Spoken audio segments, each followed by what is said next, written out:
1 week from Halloween, and officials are out with a warning against zombies. So-called zombie batteries exploding and causing fires at e-waste and recycling centers. The UK now has a new campaign to dispose of the batteries properly. Another White House outbreak. Vice President Pence campaigning today after at least 5 members of his inner circle tested positive for COVID-19. The head of the White House task force refusing to self-quarantine, rejecting CDC guidelines, referring to himself as an essential worker. 8 days away, the presidential race heads into the final stretch. President Trump rallying across Pennsylvania with 3 events today, downplaying the threat of the virus. His chief of staff facing a backlash after saying, quote, "We're not going to control the pandemic." Joe Biden accusing President Trump of surrendering to the virus without a plan. How the president responded today. Making it official, the new Supreme Court Justice Amy Coney Barrett, the Republicans' decades-long push to cement a conservative majority, becomes a reality tonight, just before hearing a crucial case on the Affordable Care Act. Hospitals overwhelmed across the country, some looking at rationing medical equipment or even turning patients away, as the U.S. reports its highest 7-day average with more than 225,000 Americans dead. And the disturbing data showing black people are dying at more than 2 times the rate of white people. Reaction from gay Catholics to the Pope's stance on same-sex unions, how his message is being received. And letting love rule. My conversation with the iconic rocker Lenny Kravitz, opening up about his early life and his hopes for the future. The center is always love. Let love rule. Good evening, everyone. I'm Lindsay Davis. Thanks so much for streaming with us. 1 week and 1 day until the final votes are cast. And as we enter the final full week of campaigning, the White House is once again dealing with an outbreak of the coronavirus, this time in the vice president's office as the pandemic surges across the country. Despite that, President Trump still says we're rounding the corner on the pandemic, something he reiterated again today as he rallied his supporters in Pennsylvania. Later on in the program, we'll hear from Pennsylvania voters who supported him in 2016 and what they plan to do this election. Meanwhile, back in Washington, we are standing by for the final Senate vote for Amy Coney Barrett to join the Supreme Court. Her speedy nomination and confirmation process after the death of Ruth Bader Ginsburg has only added to the polarizing divide in our nation. Lots to get to tonight, but we begin with the latest on the COVID outbreak within Vice President Mike Pence's own staff. Our chief White House correspondent, Jonathan Karl, leads us off. With 1 week to go, Trump and Biden are both in Pennsylvania today. A surprise victory here helped put Trump in the White House. Now both candidates believe Pennsylvania could be decisive this time, too. People have no idea what's going to happen in Pennsylvania, that I can tell you. Just today at 3 packed rallies, the president spoke for some 4 hours.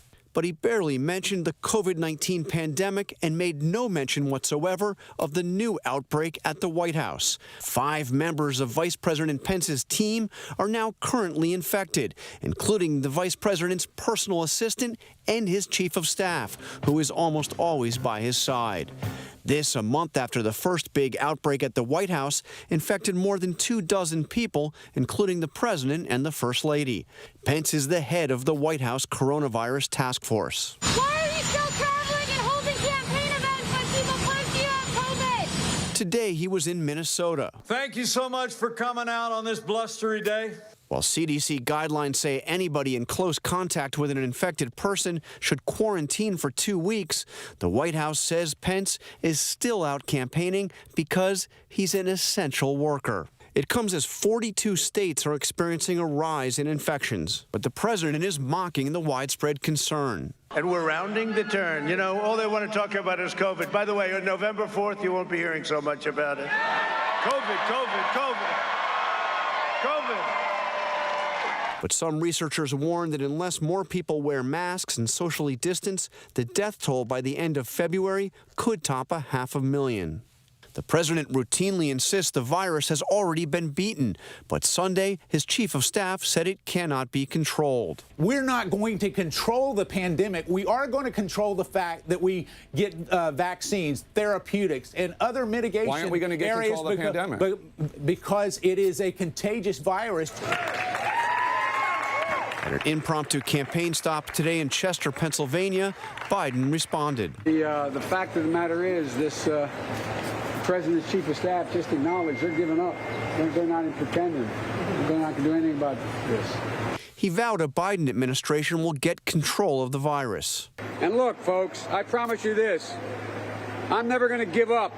I don't know what we'll inherit from January the 21st, but the rate he's going, it's not going to be good. But we're going to be able to make it. Biden's approach to the final days is dramatically different and more cautious than Trump's. Today, he had just one short event. The big difference between us and the reason why it looks like we're not traveling, we're not putting on super spreaders. We are doing what we're doing here. Everybody's wearing a mask and trying as best we can to be socially distanced. Quite a contrast between the two different campaigns in this final stretch of campaigning. Jonathan Karl joins us now. John, the president clearly once again downplaying the virus. Is there any acknowledgement at all from him or the White House about the increase in cases, the hospitalizations and deaths in many parts of the country? The simple answer, Lindsay, is no. The president sets the tone here, and you heard the president say once again that we are rounding the corner and even suggesting that nobody's going to care about coronavirus once the election is over. So really nothing different from the White House either. They're taking their lead from the president on this. And meanwhile, the White House is again hosting an event tonight for Coney Barrett at the White House, even after the last one became a super spreader event. What do we know about the plans for tonight? Well, Clarence Thomas will be on hand administering the constitutional oath to Coney Barrett. It's one of two oaths that an incoming justice of the Supreme Court has to take.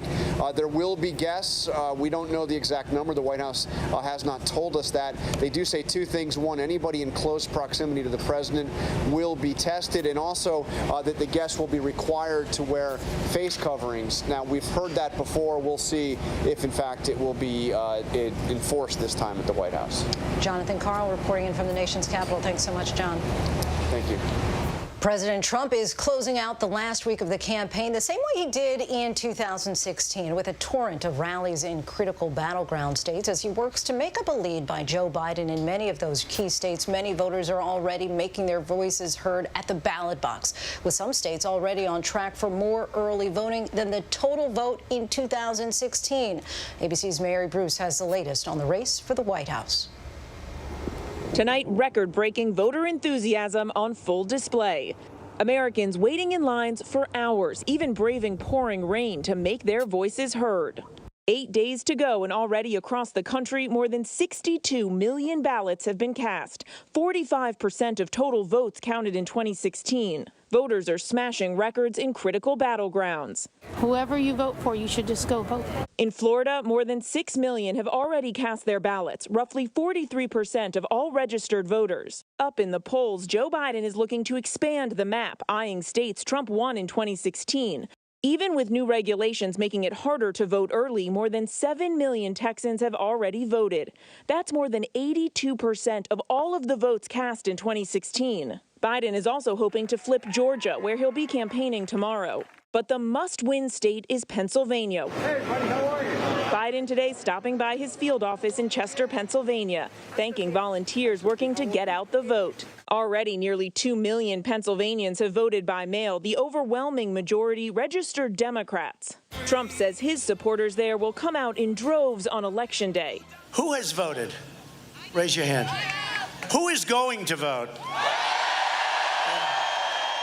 The surge in mail-in voting could delay the announcement of results. A majority of states don't start counting mail-in ballots until Election Day. Pennsylvania is one of a handful of those that doesn't even start opening these ballots until November 3rd. The largest counties are actually planning on counting 24/7 until they get the counting done, so that we can ensure that not only is every ballot counted accurately, but counted accurately as quickly as humanly possible. So those votes not just counted, but counted early. Mary Bruce joins us now in Washington. Mary, with this record-breaking number of early votes in many states, just explain what we'll know on election night as some of these states deal with a flood of absentee or mailed-in ballots. Yeah.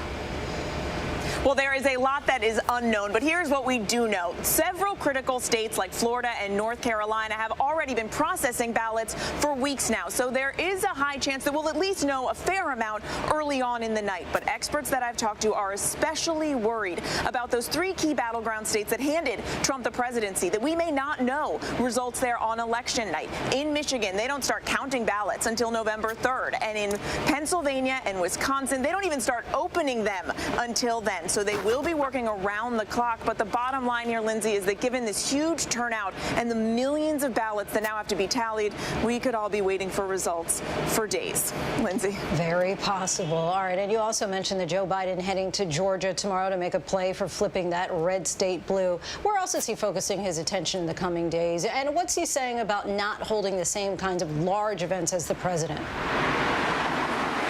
Joe Biden is in some ways walking a fine line. On one hand, he is not, of course, out there holding these huge, massive, packed rallies as Donald Trump. And that's because, of course, it's part of his message in many ways. He is arguing that the president is not taking this pandemic seriously and that his packed rallies are part of that. So Joe Biden is getting out there and he's ramping it up, but in much more strategic, much more smaller, socially distanced events. You often see him wearing his mask, and he is spending a lot of time in states that Donald Trump won in 2016. So you're going to see him in Georgia this week. He'll be in Florida. He'll also be in Wisconsin and even in Iowa later this week, Lindsay.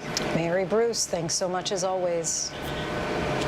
And we are now just moments away from the Senate vote on the confirmation of Judge Amy Coney Barrett to the U.S. Supreme Court, filling the vacancy left by the late liberal icon Ruth Bader Ginsburg. And this has never happened so close to an election, now just 8 days away. The Republicans know that they could lose key seats next week, but tonight they hope to seal a conservative court for generations to come. ABC's Terry Moran has the latest. Tonight, a new record. Judge Amy Coney Barrett will be confirmed closer to Election Day than any Supreme Court justice in American history. On the Senate floor, Majority Leader Mitch McConnell acknowledged that the polls look tough, but he declared that confirming Judge Barrett is a long-term Republican triumph. A lot of what we've done over the last 4 years will be undone sooner or later by the next election. They won't be able to do much about this for a long time to come. Democrats are infuriated, bitterly recalling how McConnell and Republicans blocked President Barack Obama's nomination of Judge Merrick Garland months before the election 4 years ago. Confirming a lifetime appointment this late into a presidential election season is outrageous. There is no escaping this glaring hypocrisy. Judge Barrett could be on the Supreme Court reviewing cases as early as tomorrow, in time to rule on a crucial health care case the week after the election that could bring down the entire Affordable Care Act, with its protections for more than 130 million Americans living with pre-existing conditions. So she will get right to work, and certainly a lot at stake. For more now, let's bring in Terry Moran. And Terry, throughout the confirmation process, the Democrats were razor focused on the fight over Obamacare. Why has that been their strategy? Lindsay, I think it's clear the Democrats knew they couldn't stop Judge Amy Coney Barrett from becoming Justice Barrett, and so they decided to use this process with an eye on the election to raise what they think is a winning issue for them, what polls show is a winning issue for them, and that's health care, in particular, the survival of the Affordable Care Act, Obamacare, which 1 week after Election Day comes before the court. The court has the opportunity to strike it down altogether, which has long been a Republican goal, along with its protections for 130 million Americans plus who have pre-existing conditions. That is one of the things the Democrats wanted to bring before voters, more than trying really to stop this nomination. Just didn't have the power to do it. Sounds like we hear some protesters out there at this moment. Terry Moran, thank you so much. We'll get back to you later in the show. Thanks, Lindsay. And for more now on Judge Amy Coney Barrett, we bring in ABC News chief legal analyst Dan Abrams. And Dan, now that it seems all but certain that the judge will be confirmed, do you think that she will or should recuse herself from any 2020 election-related cases? I don't think that she will. That's the easier question. The harder question is, should she? Look, I think that there's a very legitimate argument that she has no more of a conflict of interest, and that's why you would recuse yourself, than Justice Gorsuch or Justice Kavanaugh, both appointed by President Trump. One could say, well, the timing is so close. I'm not sure that that's a reason for recusal, and I would highly doubt that she's going to view that as a reason for recusal either. Remember, it's basically a decision that the justice will make herself. And in this case, I would guess that she's going to say that she doesn't see any reason that there's more of a conflict for her than any of President Trump's other picks. Let me get you to look into your crystal ball here. How likely do you think it is that the Supreme Court, with the addition of Judge Barrett, could play a role in deciding this election? Look, I think the chances of that are actually pretty slim. I know everyone's talking about it. We should be talking about it. It's a possibility. It happened in 2000 with Bush v. Gore. But the likelihood that the Supreme Court ends up deciding it first requires a very close election. Second, it's going to require an issue that reaches the court, meaning a lot of the possibilities that could occur here in the post-election days may actually be for Congress to determine and not the court. The court may simply stay out of it and say, you know what, that's not an issue for us. But if it comes down to a single state, let's say, and how they're counting ballots, that certainly could end up in the hands of the Supreme Court, particularly if it's something like Pennsylvania, which you were talking about earlier. So possible, but not probable. The world according to Dan But Abrams. unlikely. It is. I think that the notion that, oh, well, of course the Supreme Court's going to decide the outcome of the election. The reality is it's very unlikely that the Supreme Court's going to decide the outcome of the election.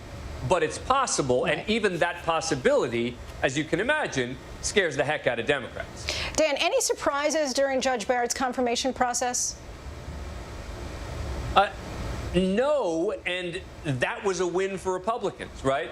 Democrats wanted a surprise. Democrats wanted something to change the trajectory, and that didn't happen. She was eloquent. She knew when to answer and when not to answer. Nothing really came out about her background that was a huge surprise in the meantime. And as a result, the process has simply moved forward exactly as Republicans had hoped. And so that's the win for them, is that there were no surprises. There was no major news. That's the reason it's not being talked about as much as many of the campaign issues out there. And that's a win for Republicans. Right, no real hiccups there. Dan Abrams, our thanks to you. Amy Coney Barrett is set to take her place on the Supreme Court soon, despite protests by Democrats. Joining us now is West Virginia Democratic Senator Joe Manchin. Senator, thanks so much for your time. Want to just get right into this. Good to be with you, Lindsay. Thank you for coming on, Senator. Just want to jump right in and say, you know, in 2018, you were the sole Democrat to support Judge Kavanaugh. Why the change here? And is this an ideological one, or is this specifically about her qualifications?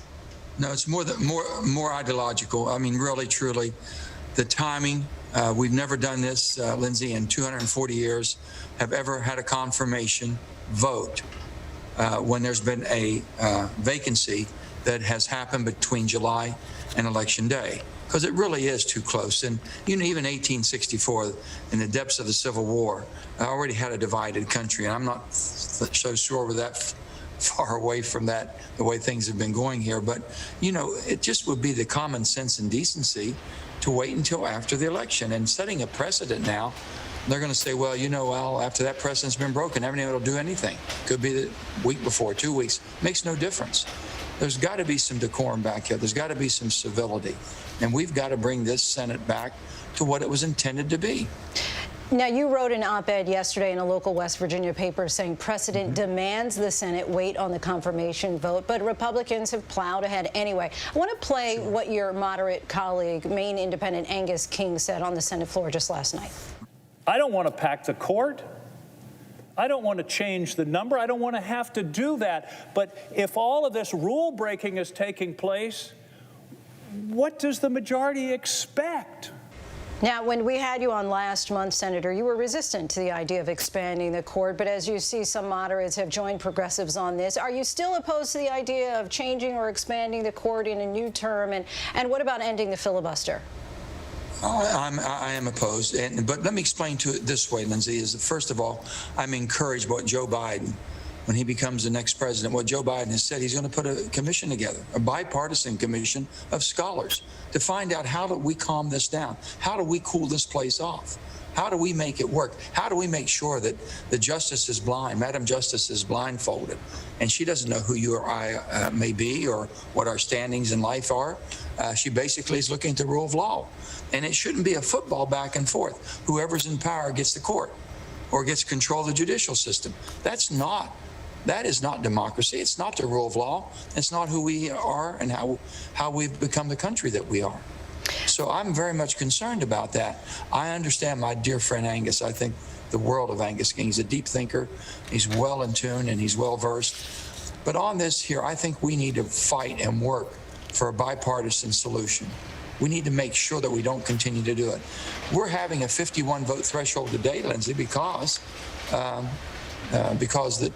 McConnell, Senator McConnell from the Republican side, the leader of the Republican Party in the Senate, basically changed the rules, the nuclear option in 2017, and did that with a simple majority. But in all fairness, in 2013, Harry Reid did it for the lowercase judges, a circuit and also some appointments from a president's cabinet.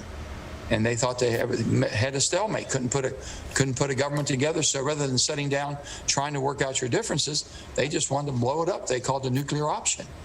So what, tit for tat? So if we say we're going to change the rules and add 2 or 3 or 4, the Republicans come back into power whenever, and it always cycles through. So you better be careful what you wish for, because you will get it. And it started in 2013, continued in 2017. Don't you think we ought to call a truce and see if we can sit down to get back to a more normal operating Senate, which is what our founding fathers intended us to be, the deliberate body that could work our differences out? I think Joe Biden, if anyone can make that happen, it'll be Joe Biden. Certainly the gridlock was likely not what our founding fathers intended. As you well know, at this point, we are just 8 days away until the election. You may have a calendar somewhere with some big red X's through each day at this point. But you are one of the only Democrats to meet with Judge Coney Barrett. Do you get the sense that she will recuse herself from any election-related disputes? I didn't get any. You know, she was, first of all, she's very, very bright, and she's very well versed. Had a very good meeting, and I enjoyed meeting with her. Spent about an hour, and we talked about things. They prefaced the meeting by saying that she's not going to be able to talk about anything that might come before the court. Well, I'm thinking to myself, you know, that's the chance, the last chance for justice, the Supreme Court. Anything and everything may come before the court. So with that, she wasn't able to opine on different things that might come before that. So I'm concerned about the Affordable Care Act, because my state of West Virginia depends on it. 800,000 West Virginians have pre-existing condition. 160,000 are getting health care for the first time. And it needs to be repaired. Lindsay, we know that. But I wish my colleagues, my Republican colleagues, rather than saying, we've got a beautiful, the president says, we got a beautiful plan. Let me see it, Mr. President. Let me see something. And if it's that good, why can't we just amend the current law and fix what we have? So I want to change gears here for a moment and talk about COVID-19. The U.S. shattered single-day case records this week, and Majority Leader McConnell moved the Senate at lightning speed to confirm Judge Coney Barrett. But the House and Senate have failed to reach a deal yet on more stimulus to address the pandemic. Do you agree with Speaker Pelosi's approach on these negotiations with the White House? Well, let me tell you, if you're dealing in both sides, the House, the Democrat House and the Republican Senate, the majority in the Senate is a Republican, for Mitch McConnell to put a piece of legislation out, which he called the HEALS Act. Nancy Pelosi and the Democrat Congress put out what they called the HEROES Act. It started at $3.2 trillion, as I recall, in that neighborhood, $3 trillion plus. And Mitch McConnell puts out one at $1.1 trillion. And you would think, okay, Nancy Pelosi says that the House will renegotiate and come down to about 2 or 2.2 trillion. And Mitch McConnell basically sends everybody home in August rather than sitting there and trying to negotiate. Can we work out our differences? And people are depending on us to get this worked out. He sends everybody home, and we come back after August and the 1st September, and the new bill that he votes on is cut in half to $500 billion. He went backwards. So rather than trying to deal in good faith, That was not good faith. That was strictly political because his people are saying that, hey, if you want us to vote for something, cut it in half. Well, cutting it in half basically hurt an awful lot of people in my state, whether it be educators, whether it be healthcare providers, whether it be people in small businesses. There was a lot of need out there. And we never really had a chance. So he basically, I found out, that's the only thing that he could get the majority of his caucus to vote for. Manchin might have to come to the understanding, and hopefully a lame duck real as quickly as we come back after this election, that he's going to pass a good piece of legislation that can be compromised and worked out with the White House and with the House and the Senate, with more Democrats voting for it than Republicans. And he'll have to come to grip with that. If not, we'll get nothing. And I'm hoping he understands that. And a lot may change on Election Day, 8 days away. Senator Manchin, we thank you so much for your time. I appreciate it. Well, then, thank you for having me. I appreciate it. Thank you. And we turn now to the pandemic and the alarming increase in cases, approaching 70,000 newly confirmed cases each day, well over what epidemiologists say is manageable going into the cold weather months. And even in warm places like El Paso, Texas, extra beds are now set up in tents outside University Medical Center as the city sees a record number of new cases. Our Marcus Moore is there and has this report. Tonight, fears of colder weather and more time indoors fueling the spread of the virus, now a reality. The country marking the highest number of new cases in a 48-hour period since the pandemic began. Hospitals in El Paso, Texas are at capacity. Medical teams scrambling to airlift critically ill patients to nearby cities. And these surge tents put up to house the staggering influx of COVID patients. How serious is this? So we realize that this is the unexpected.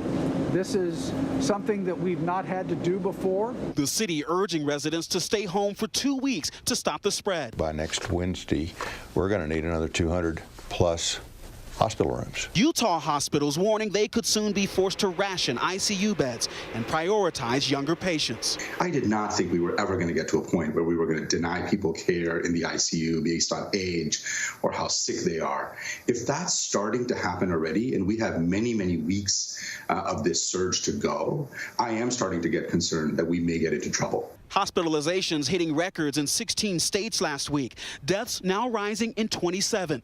No corner of the country spared. Ohio saw a record number of cases over the weekend, but Ohio State football fans spotted crowding together without masks. What the f?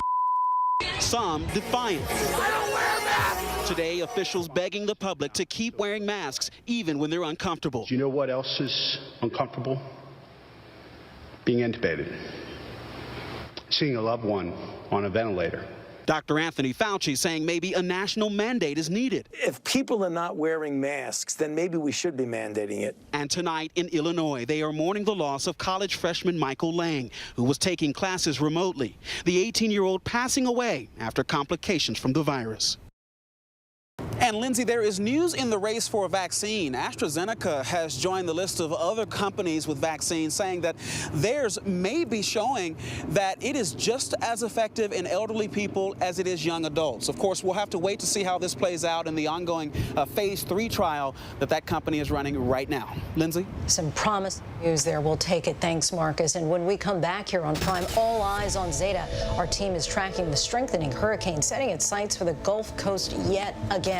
Halloween is just days away, yet it's canceled in many towns, but others are pushing forward how you can stay safe. And our trip to one of those critical swing states, this time Pennsylvania, what suburban voters and other groups targeting both parties are saying tonight.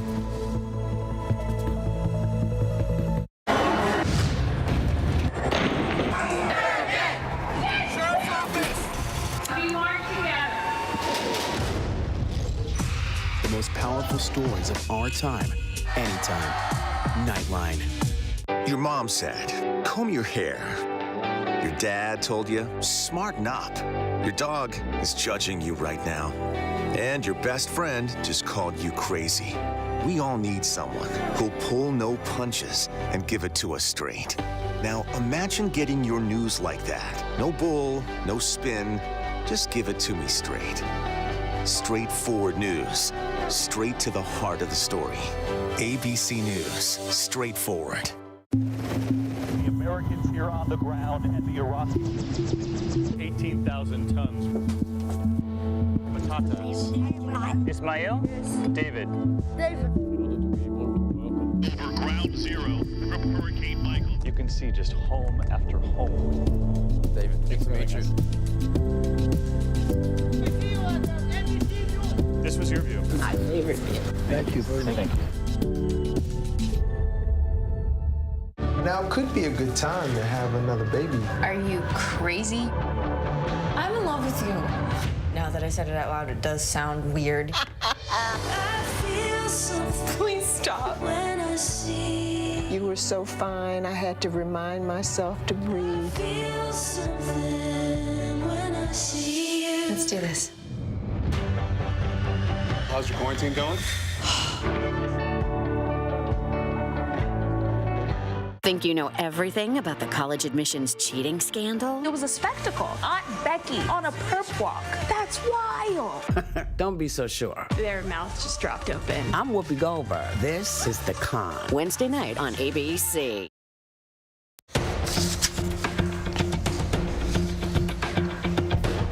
And now to tonight's Ballot Watch. We told you last week about those ballot drop boxes that many states are utilizing for voters to drop off their absentee ballots in person. But over the weekend, a disturbing incident in Boston where a suspect set fire to a ballot drop box outside of Boston Public Library. The surveillance image shows the incident. Now, today, Boston police announced that they had arrested the alleged suspect and have charged him with willful and malicious burning of the box. Firefighters were able to extinguish the fire after it was set, with state election officials saying that 87 of the 122 ballots inside the box were still able to be processed. The remaining voters impacted will be sent a replacement ballot, and officials have called for stepped-up security at ballot drop box locations. It is worth noting that such incidents are extremely rare, and officials say that ballot drop boxes remain safe and secure. And now for more on the race for the White House. President Trump held 3 campaign rallies in Pennsylvania today, a clear sign of the importance of that state that he won by less than 1% back in 2016. The Biden campaign also not taking Pennsylvania for granted, making a hard push to win the state where Joe Biden was born. So as we head into the final week of the election, our Martha Raddatz was on the ground in Pennsylvania, taking the temperature of those who voted for Trump in 2016 on whether they're sticking with him this time around. Driving through Pennsylvania, it's easy to see the intensity of election fever. From the cities to the suburbs, stretching to the rural areas, campaign signs compete with the fall foliage for top billing. I would say everything. All his policies I agree with 100%. I agree that he has spoken for the people, the silent majority, which I've proud to be one. About 10 miles west of Philadelphia, 60-year-old Tanya Seletsky is the kind of enthusiastic supporter the Trump campaign hopes will prevail in this must-win state. Is there anything over the last 4 years that has given you pause about Donald Trump? I would say no at this point, because when I'm researching what he does say, there's facts backing it up. I see social media. I'm very active on social media. So I do my research. Things that he brings up are exactly what me and my friends talk about in our kitchen. When we're sitting around having drinks and talking about politics and government, he's exactly spot on. Do you believe he ever lies? I think they all lie. At some point, everybody. But he's not the politician who lies like for 47 years either. Let's go through some policies. Yeah, go ahead. COVID. I thought he handled it perfectly. What else could he have done? Wear a mask, don't wear a mask. It has been so much confusion and so much back and forth.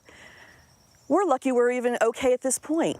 In 2016, results from the Keystone State were one of the big shockers. Trump winning the longtime Democratic stronghold by a slim 44,000 votes out of nearly 6 million cast. Who'd you vote for in 2016? Trump. Donald Trump. Who are you voting for in 2020? Biden. Joe Biden. There are worrisome signs for Trump. Some who voted for him 4 years ago have soured on the president. For 30-somethings Morgan and Katie Harris, parents to 2 children, it has all been just too much. I decided that character means something, that I can't separate the two. And it just, every time I watched him on the news, it was just this pit in my stomach. Like, oh my goodness, like this is our reality. And I can't do 4 more years of it. It's the Donald Trump show, and we're along for the ride. It's been a bumpy ride. You know, I think ultimately the role of president is bigger than yourself. Was there a moment, or was it something that just gradually you decided you couldn't vote for Donald Trump? I think it's the noise of everything. I kind of feel like my voice some days is lost in just the noise and the polarization. With the race relations, with George Floyd's death, with COVID, he had many opportunities, again, to come together and say, like, let's figure this out together. Let's be a unifier. And I mean, time and time again, he's given these opportunities to act presidential, and he doesn't. And I'm just hoping that that Joe can maybe tone the noise down, if nothing else, and maybe just at least bring some professionalism back, some calm, don't tweet, just the basics. Judy, you're a registered Republican. Correct. Yep. Obama, Trump, and now? Now Joe Biden. Retiree Judy Ortola says it was the pandemic that changed her mind. Pennsylvania was one of the states to get hit hard early. Almost 9,000 have died here. When the virus initially hit, neighbors, friends here in my community, we made over 1,000 masks for the hospitals, nursing homes, friends, and it was a lot of work. And then he had the disrespect to not even wear a mask. And it could have saved thousands of lives, in my belief. Judy is a member of a highly coveted demographic, suburban women who voted for Trump in 2016, but who switched to support Democrats in 2018. Her town bans campaign signs, which she thinks helps keep the temperature down. Are you friends with Trump supporters? It's a mix, and really very few people talk about it, unless you're in close quarters. Do you have a sense that others feel the same way you do, who may have voted for Trump? No, I don't. Which is what bothers me, yeah. I don't know how you can support him anymore. And even if you're not president, you just don't treat people the way he treats people. We have 10 days left, and it may come down to Pennsylvania. Miguel Rivera doesn't like what he hears from the Democrat. So you will be surprised that there's a lot of people in Florida and Philadelphia voting for the Republican Party. That doesn't mean necessarily that they are Republican, but that the candidate that is there is the one that promises a brighter future for them. That's all. Born in Puerto Rico, Rivera has lived in Pennsylvania for more than 25 years, and he thinks it's Trump who promises the brighter future. What do you think Donald Trump can do for the Hispanic community? He's done a lot. Donald Trump, he is one of the presidents that done more for the Hispanic and Black communities in terms of creating employment. So he'll become a second-time Trump voter on Election Day. Early voting here has been as wildly popular as across the rest of the country, with nearly 1.5 million ballots returned by mail already in Pennsylvania. They don't start counting them until Election Day, which pretty much guarantees the nation's focus will remain intense for days. For ABC News Live, I'm Martha Raddatz in Pennsylvania. Our thanks to Martha. And still ahead here on Prime, our teams are standing by closely tracking the upcoming vote for Amy Coney Barrett on the Senate floor. The head of the Virginia Military Institute resigning over allegations of systemic racism, what some cadets claimed they were forced to do. And we have talked so much about the record early voter turnout, but how many people on average actually have no plans to vote? We'll take a look by the numbers. But first, our tweet of the day, NASA announcing that they may have found water in one of the craters on the moon that's visible from Earth.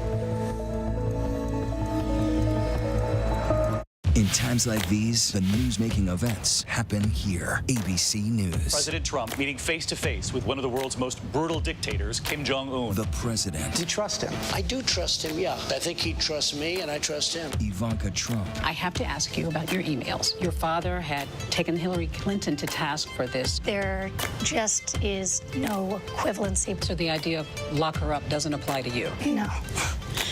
Comey. How strange is it for you to sit here and compare the president to a mob boss? Very strange. Michelle Obama. What do you wish you could tell your pre-White House self?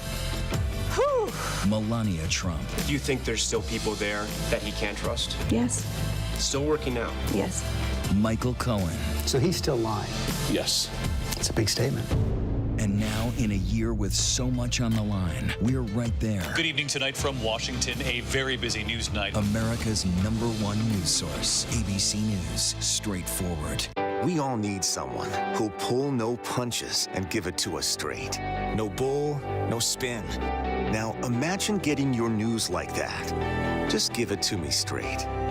ABC News, straightforward.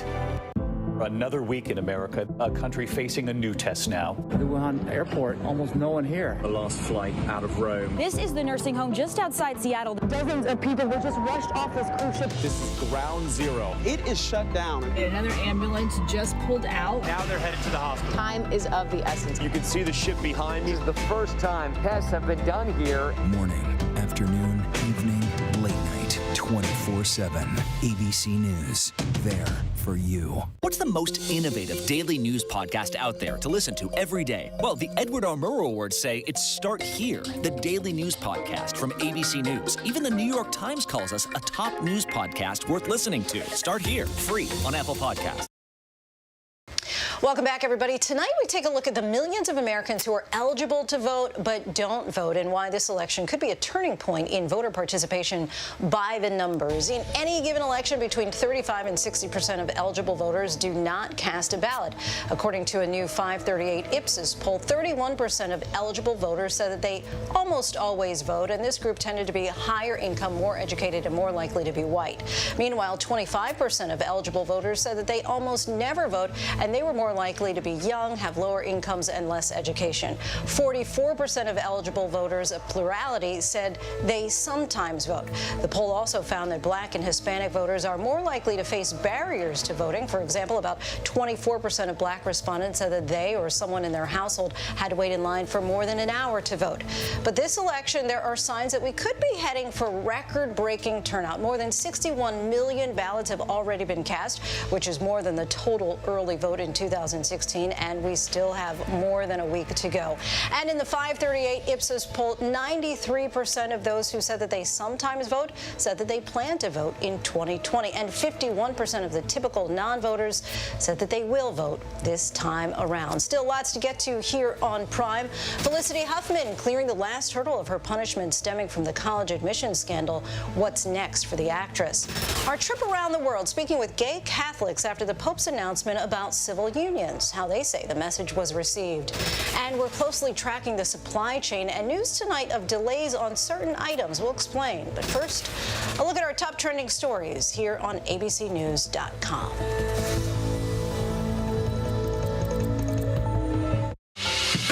What you're seeing right now, this is part of the eye wall. This procession of migrants goes back 2 miles. There is going to be catastrophic damage. This fire has made a run. You can see those flames shooting up into the sky. We are on the jam-packed red carpet. To the right, guys. So this is the 4th weekend of protest.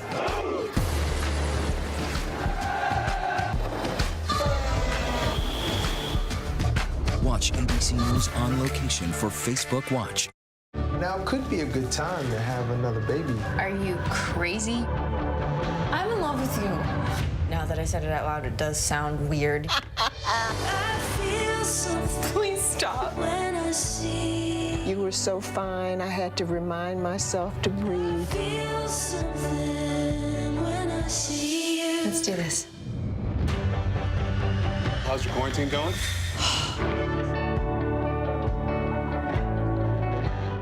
I know what happened, and I'm not guilty. Why the fascination with criminal trials? Figure out what's really out there. She revealed she had murdered his family. I know in my heart that he did this. It's the time of suspicion. The ending's really tough. You don't know whether truth is going to be difficult to find unless you try to find it.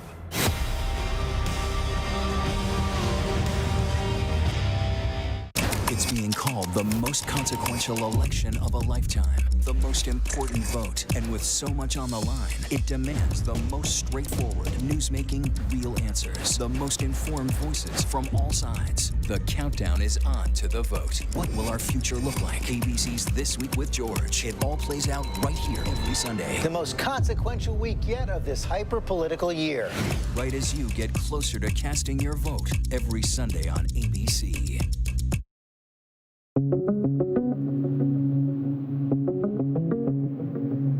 Both candidates are pulling out all the stops, going head-to-head in key battleground states. President Trump in Pennsylvania today, where the hot-button issue of fracking is especially important for voters, blasting former Vice President Joe Biden for his comments about ending the use of fossil fuels at last week's presidential debate. He's saying, I'm against fracking.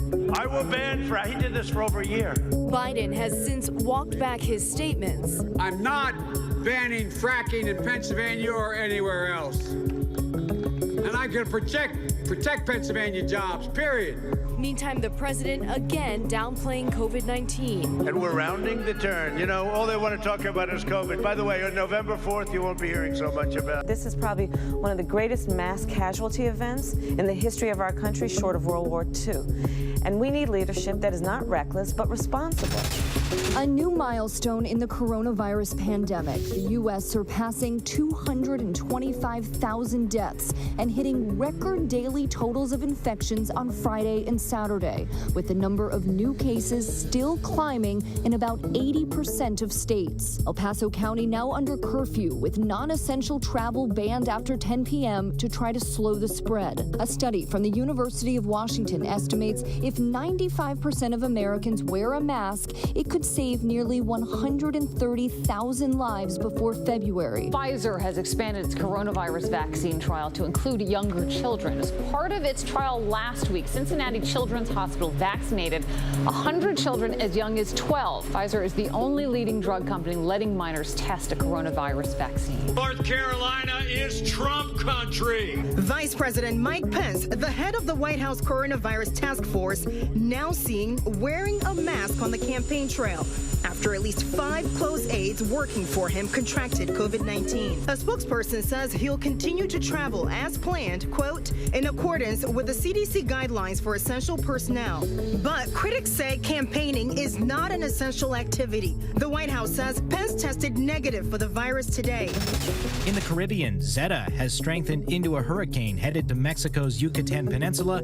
Forecasters say it could hit Louisiana Wednesday. The head of the Virginia Military Institute resigning over allegations of systematic racism on campus. General J.H. Binford Pay III stepping down, revealing Governor Ralph Northam and some state lawmakers had lost confidence in his leadership and asked for his resignation. Among the complaints, black cadets say until recently they were forced to salute a statue of Stonewall Jackson. Actress Felicity Huffman has completed her sentence for her role in the college cheating scandal. Huffman served 11 days in prison, a year of supervised release, and has now completed 250 hours of community service. More stores are reporting a shortage of products due to the pandemic. The supply chain disruptions are now affecting appliance makers as more people complete home improvement projects, and car dealers are struggling to keep some vehicles in stock because more Americans are avoiding mass transit. Grocery stores are once again stocking up on essential items, including soap and cleaning supplies. Turning now to how the pandemic is affecting Halloween. The holiday is this Saturday, but cities across the country are banning parades and trick-or-treating as cases surge nationwide. There are, of course, social distancing guidelines, but in some parts of the country, city officials are taking things a step further. Our Eva Pilgrim has this story. Halloween may not be canceled, but it's going to look a lot different this year. We don't want door-to-door trick-or-treating, period. El Paso, in the midst of a coronavirus surge, tamping down Halloween plans. The city seeing close to 11,000 active cases, hospitals beyond their max, now asking people to stay home for the next 2 weeks to reduce the spread and ease the strain on the hospitals. Beverly Hills approving an urgency ordinance banning trick-or-treating, restricting giving candy, treats, or toys to anyone not in your household, warning Rule breakers will be issued citations. I understand the disappointment that all children have, but even though it was a difficult decision, it really was the right decision to make in this day and time. Cities in at least 37 states changing some of their Halloween plans, most canceling community events. It's very high risk. I do consider it high risk. In New York City, the city's Halloween parade that usually draws some 50,000 people called off. The mayor saying no to inside trick-or-treating this year. Thank you. The CDC putting out a guideline warning people to avoid high-risk Halloween activities like door-to-door trick-or-treating or car-to-car trunk-or-treating, indoor costume parties or haunted houses, and hay rides with people who are not in your household. Trick or treat! Smell my feet! Give me something good to eat!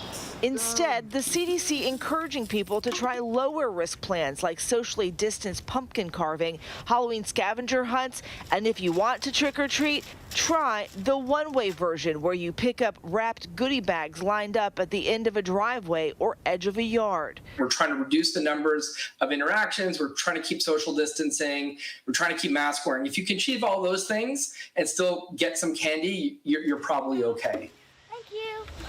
Probably okay if you can get that candy. Our thanks to Eva. The separation of church and state has long been a concept debated around the globe. And in a documentary that just premiered about Pope Francis here in the U.S., the pontiff says that he endorses same-sex civil unions. The message has received mixed reactions, but America Media's Jesuit review went as far as saying that Pope Francis has just thrown a lifeline to LGBTQ people where homosexuality is illegal. Here's our James Longman on the worldwide impact of the Pope's words. Every weekend, Michael Delian and Greg Burke go to church. It really gives us such a great feeling. It's hard to describe, but one thing I can say is that I always feel better after church than before. This week was no different. Suits on, they made the 15-minute walk from their home to Our Lady of Lourdes in Louisville, Kentucky. Except this past Saturday, Michael and Greg walked into Mass with something they've never had before: support and recognition from the church's highest order, the Pope, officially coming out in support of same-sex civil unions. His comments were originally made last year, but never seen. Now they've aired in a new documentary, and the rock star Pope has rocked the world again. Personas homosexuales tienen derecho a estar. Homosexuals have a right to be in a family, he says. What we have to create is a civil union law. That way, they are legally covered. The Pope didn't endorse gay marriage, nor is he issuing a formal change to Catholic teaching. But Francis's statement is still a momentous shift for the Catholic Church. It's less about the words he uses, but the tone he's struck. It feels like an earthquake has happened. Everyone else has felt it, but no one here. We've been trying to get attention from any Vatican official, the communications department, anyone. It feels like it's taken them a little bit by surprise. What they ordinarily say, though, is that... And let's pause for a moment to bring in other stations as we're now approaching the official vote on the Senate floor for Amy Coney Barrett.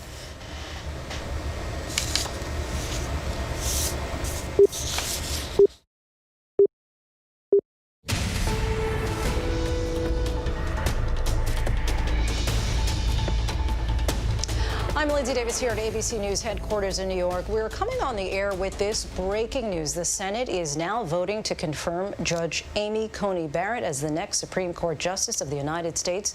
Taking a live look now, picture of the Senate floor at this moment. I'd like to bring back in Terry Moran. And Terry, just give us a sense. I mean, this is the third Trump-nominated judge. This is certainly a huge victory for President Trump. Regardless of what happens next Tuesday, he has impacted the courts for generations.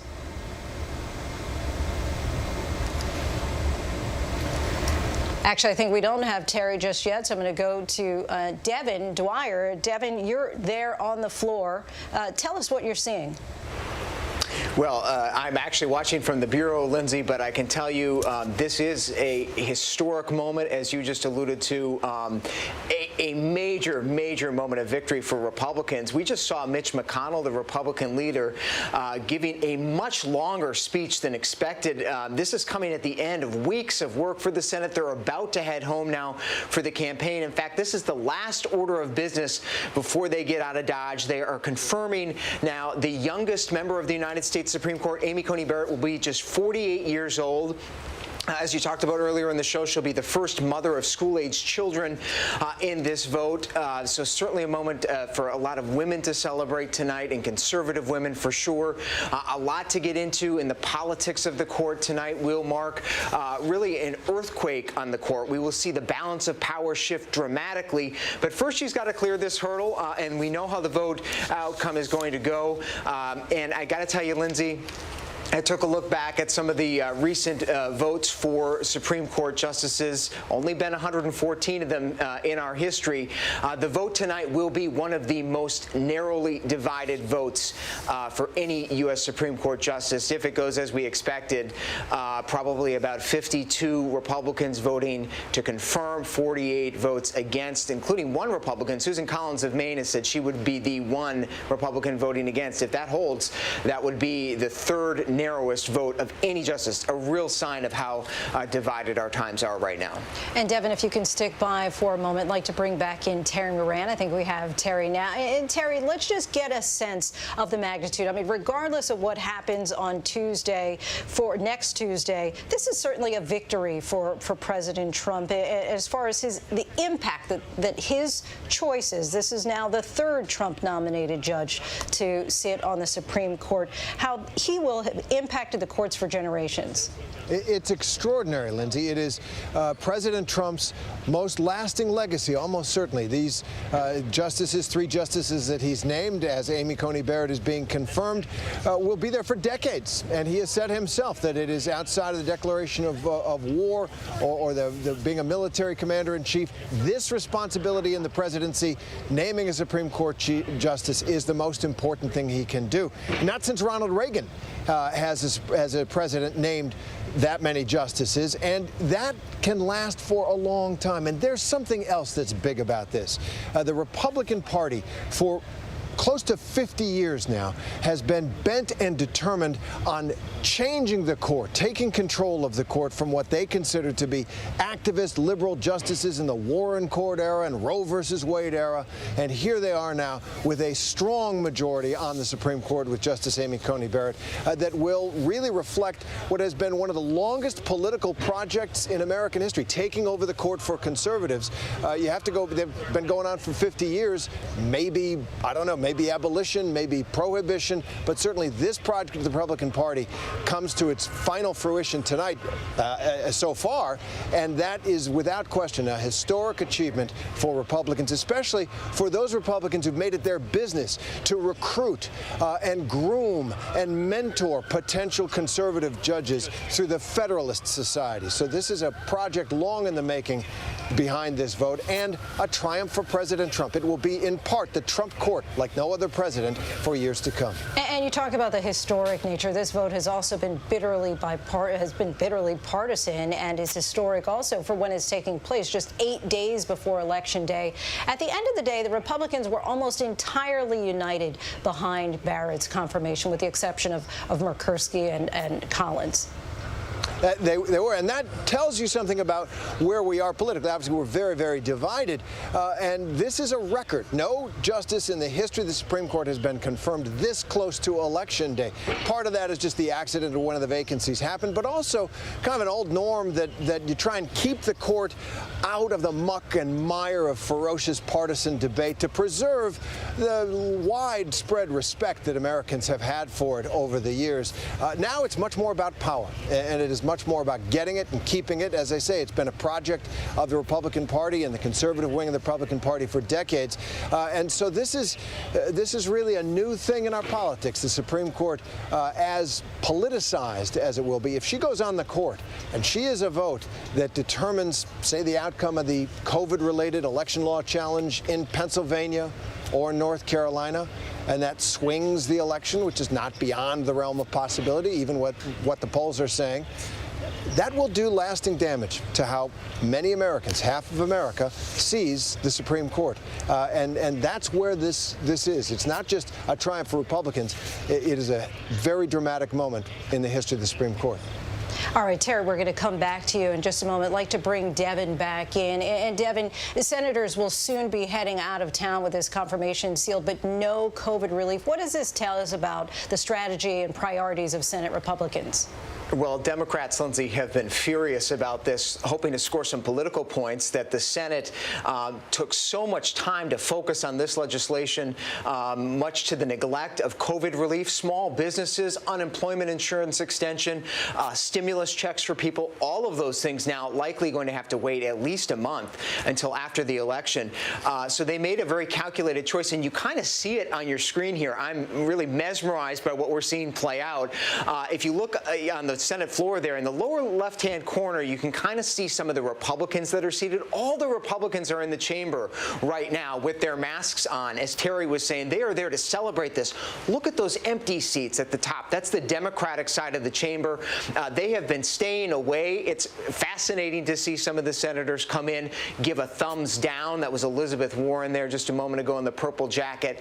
A thumbs down for no, and then they leave the room. There was a lot of talk today about whether Vice President Mike Pence, who's the ceremonial president of the Senate, who would be in there to preside over this. Ultimately, he made a call not to come as much as he wanted to because of his exposure to COVID-19 in recent days. But this is, as much as this is a historic moment for the court, this is a remarkable moment that you're witnessing right now for the United States Senate in operation during a pandemic. And look at here, you see one senator pointing his finger down. That's a Democratic senator voting no, and now about to leave the room and likely go back to his state. Lindsay.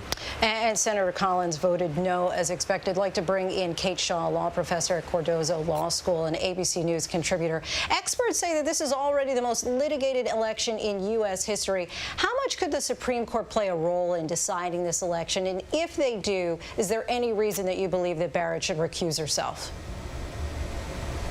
Well, Lindsay, I think there's a very real chance of the Supreme Court getting involved in the election. A lot turns on how close the election is. If there is a decisive victory for one candidate or the other, the chances of the Supreme Court being involved in deciding the identity of the winner are essentially nil. But if the election is very close in one or more states that could be outcome determinative in the Electoral College, then the court could well get involved. So, of course, many of us are old enough to remember 20 years ago, Bush versus Gore, the election came down to Florida, and litigation around what ballots would be counted in Florida ended up in the Supreme Court, and the court decided 5-4 to stop ballot counting and essentially to hand the victory to George W. Bush. So you could see a scenario like that playing out in a state like Florida or Pennsylvania, depending on the Electoral College map. And then I think there will be real questions about the potential involvement of a Justice Barrett in deciding such a case. So, you know, as you've been saying, this is somewhat unprecedented, this is entirely unprecedented to have a nomination go through so close to an election, not even the eve of an election, but in the midst of an election with, 60 million plus Americans already having cast their votes. And also this playing out in the context of President Trump having both tried to discredit certain methods of voting and also having spoken quite explicitly about the importance of getting Amy Coney Barrett on the court precisely in order to participate in an election dispute. So I think there very much will be questions about recusal if a case like the one I just described comes before the Supreme Court and she has been newly confirmed to the court. Actually right now, Lindsay, there's a petition pending out of Pennsylvania. Last week, the Supreme Court split 4-4 to leave in place a state Supreme Court decision that extended an absentee ballot return deadline. The Pennsylvania GOP is back in the Supreme Court asking the court basically to take another look. And if it did take another look and answered differently with a new Justice Barrett on board, that I think would look quite political in a way that could be very damaging to the court. So these recusal questions, I think, will be quite significant, and we don't know from her confirmation hearing answers whether, in fact, she would recuse in such a case. And top of mind for many is, of course, Obamacare as well as abortion. What do you think the future for Roe v. Wade is with Barrett on the high court and also for Obamacare? You know, Roe versus Wade, I think, has been a priority of the conservative movement for many, many years, right? Overturning Roe and returning the issue of abortion to the states. And I think with a 6-3 conservative majority on the Supreme Court, I think the chances of Roe being overturned in the near future are very high. What that looks like, quite how long it takes, you know, those are open questions, but I think the chances are very significant that that will happen. Mississippi right now is asking the Supreme Court to review a case involving a ban on abortion after 15 weeks. So the court could take up that case as soon as next week, at least in theory it could. As to health care, the current challenge to Obamacare, you know, most experts think the legal basis of that challenge is quite weak, despite a number of states having brought the challenge and the Trump administration's support for it.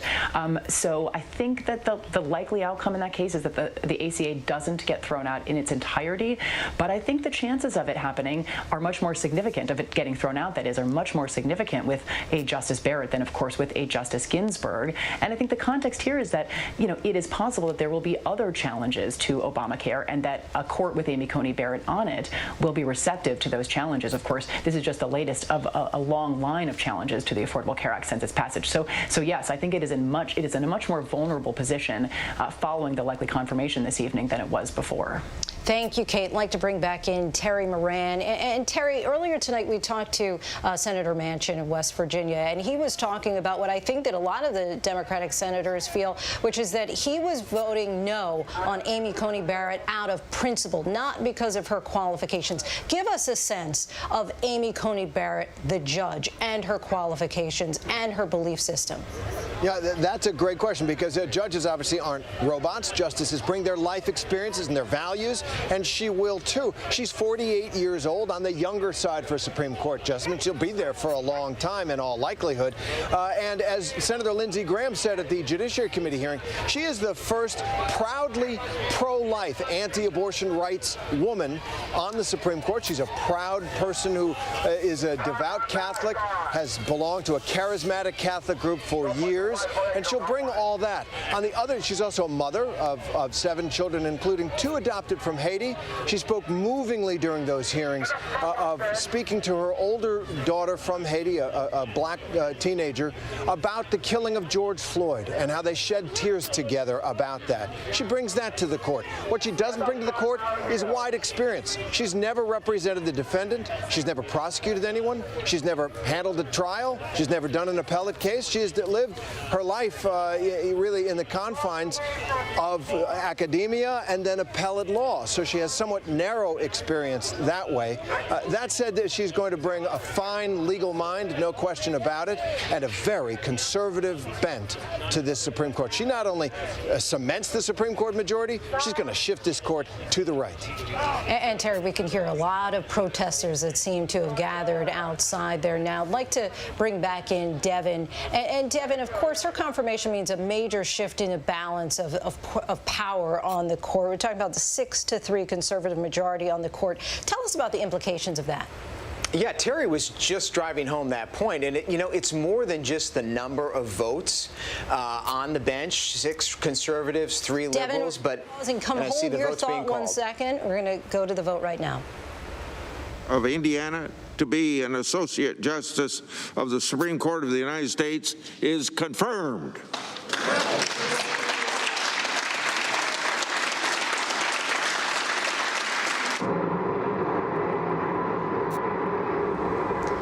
And there you have it, the confirmation of Judge Amy Coney Barrett, that announcement made with the mask on. And Devin, I'm sorry we interrupted you to hear that vote and that confirmation, but continue. I'm sorry. Yeah, no, it's extraordinary to see this play out. Charles Grassley, the senator of Iowa, who chaired the Judiciary Committee for so many years, sat in charge of so many Supreme Court justice confirmations, calling that vote. Lindsay, as we were saying earlier, 52-48, one of the narrowest margins in history, another sign of how polarized this is.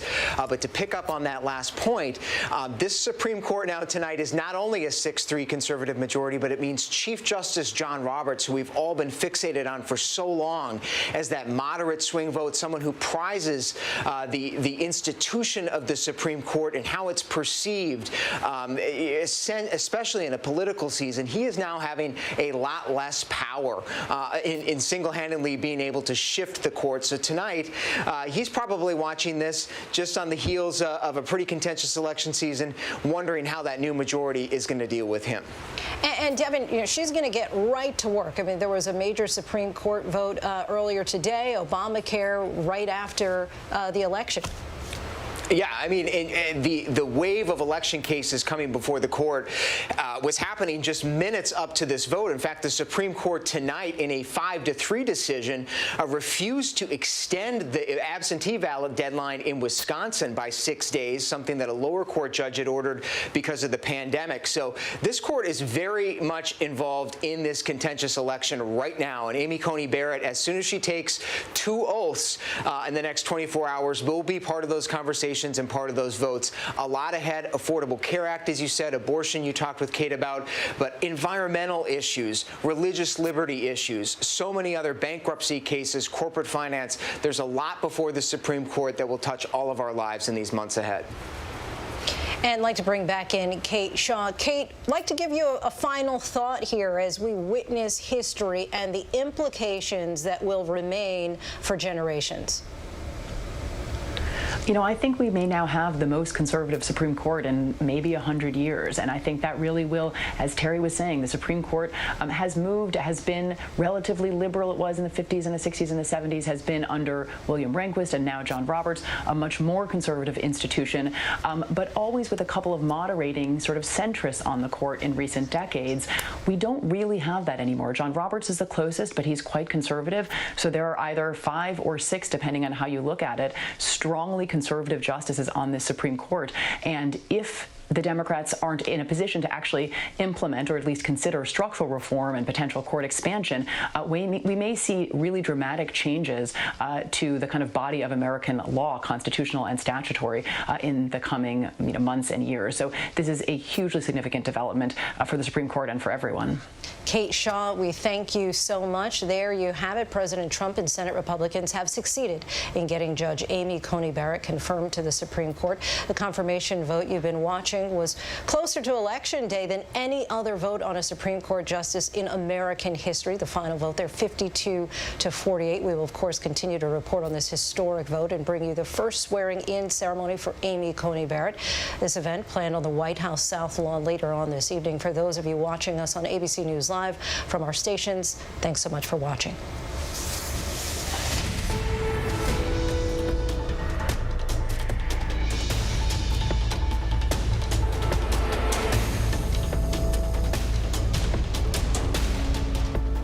We're going to take a quick break. We'll be right back.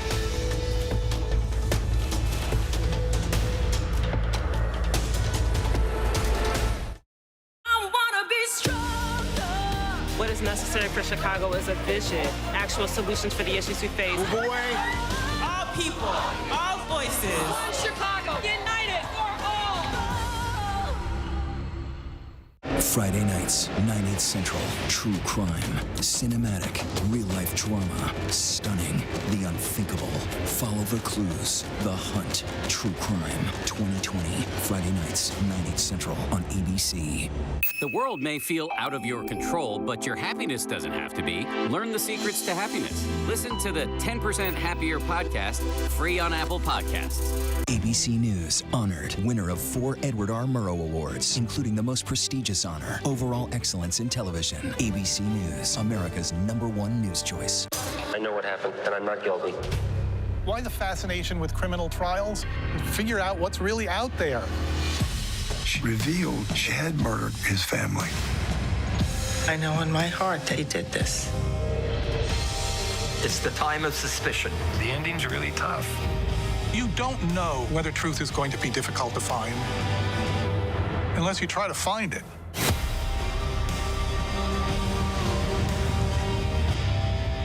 Now could be a good time to have another baby. Are you crazy? I'm in love with you. Now that I said it out loud, it does sound weird. Please stop. You were so fine, I had to remind myself to breathe. Let's do this. How's your quarantine going? ABC News, America's #1 news source. Straightforward news, straight to the heart of the story. ABC News, straightforward.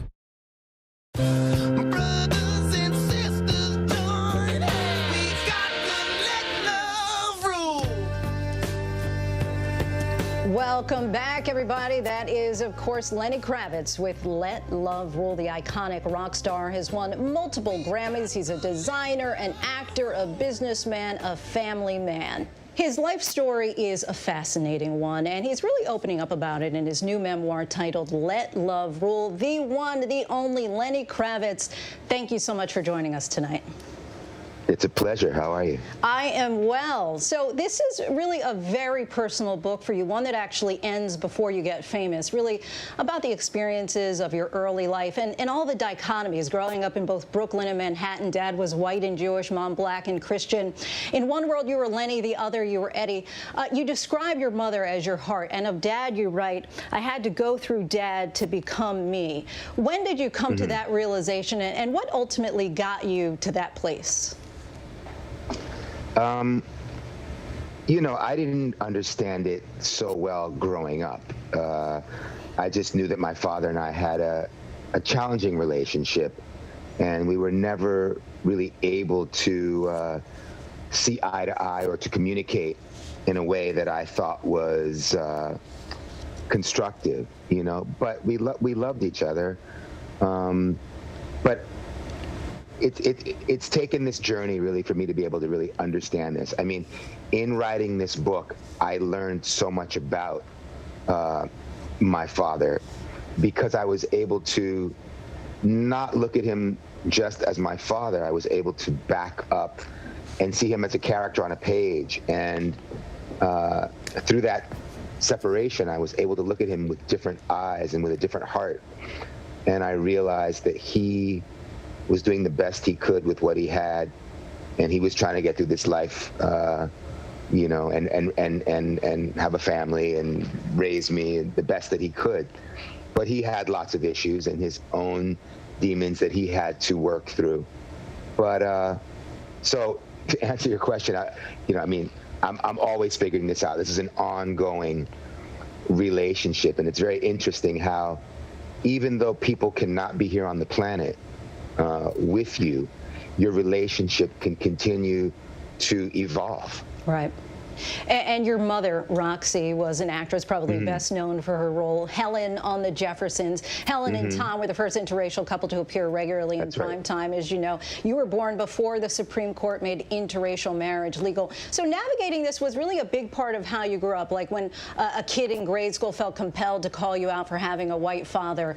Now, of course, mixed race kids are one of the fastest growing demographics. What was it like reflecting on some of those moments for this book? And what do you think that people can take away, or what would you hope that they might take away from your own experiences?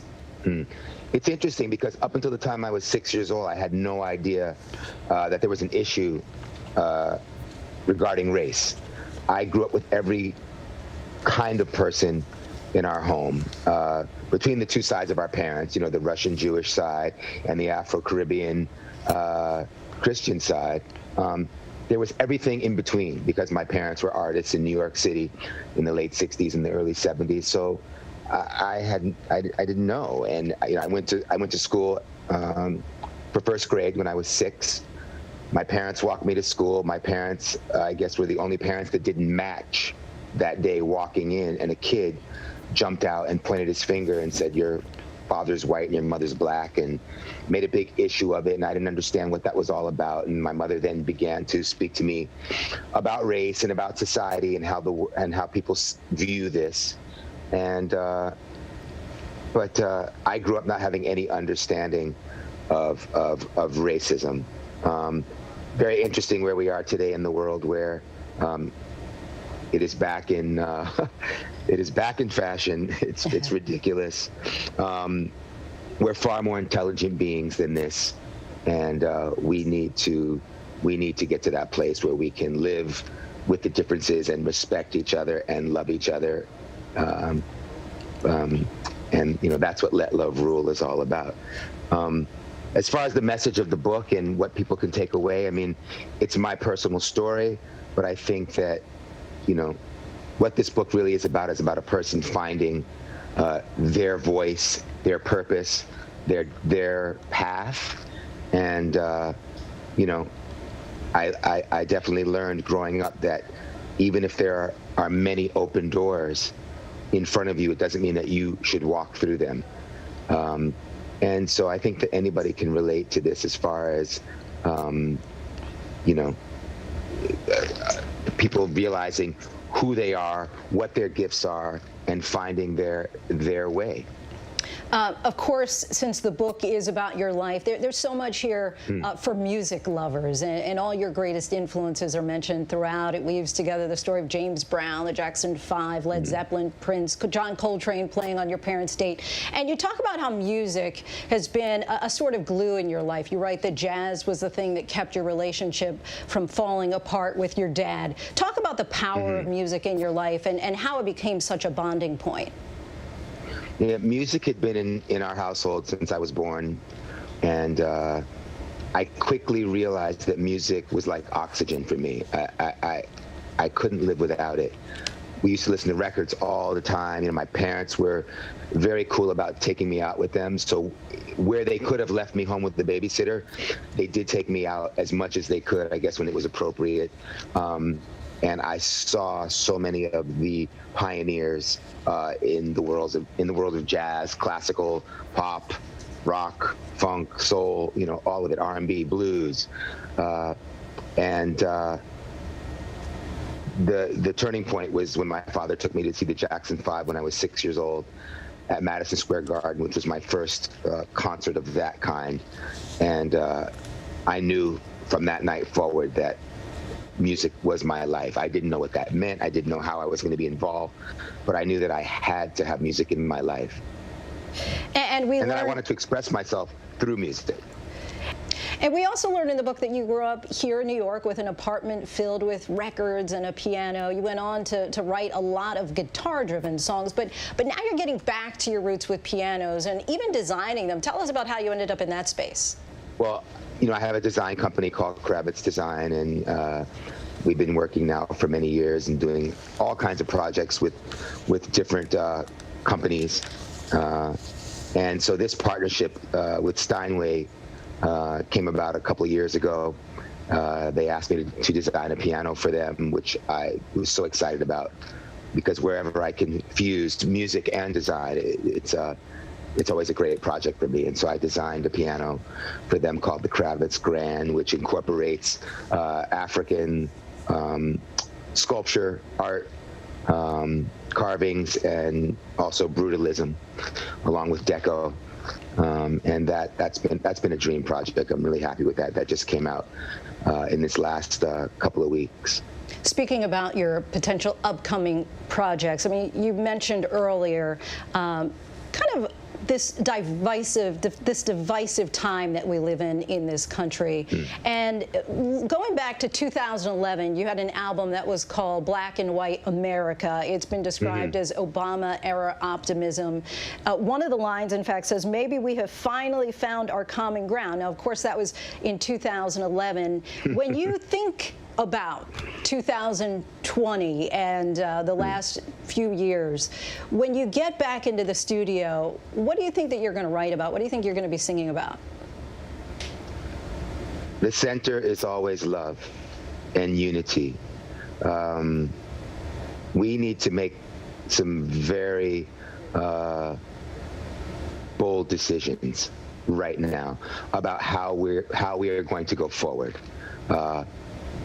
With us as human beings, and how we're going to learn to live together on this planet that needs so much care, and our environment. And we need to wake up and we need to decide if we want life or not, because we are at that crossroad, and we are far more intelligent than we are letting on to. So it's all about love, and it's all about understanding and unity and figuring out how we can work together despite our differences. Mr. Lenny Kravitz, we thank you so much for your time. I wish I had had the foresight to go and quarantine in the Bahamas ahead of time, but we really thank you for coming on the show. Anytime, you're welcome. And before we go tonight, our image of the day. Check out this voting line in Philadelphia from the Resistance Revival Chorus, dancing their way to democracy. Sure beats the alternative of standing in line for hours to vote, just staring at your phone. New meaning to the term pole dancing. And that is our show for this hour. Be sure to stay tuned to ABC News Live for more context and analysis of the day's top stories. I'm Lindsay Davis. Thanks so much for streaming with us, and good night.